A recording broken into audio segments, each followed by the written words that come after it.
Three things that make an investor successful. So number one, biggest reason on what makes an investor successful, and this is going to sound cheesy, but it's the truth, right? It's mindset.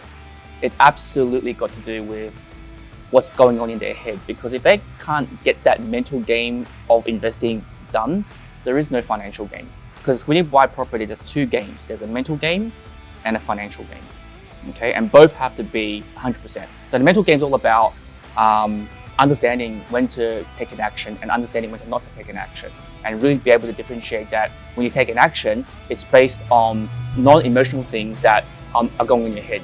All those things that get put to the side. And when you're doing something, you're doing something because you're going to get a result, right? And there's a goal, and you're shooting towards that goal.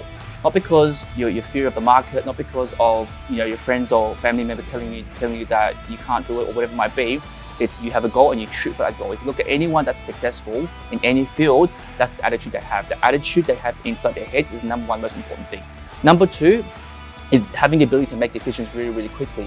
It's also linked to attitude as well, right? Successful people make decisions very, very quickly, and they change decisions very, very slowly. And that ability to understand how to make a decision very quickly is going to get you opportunities. And number three is understanding your numbers. Knowing how your numbers work, how the market works, and going with the numbers and the research. These are the top three things.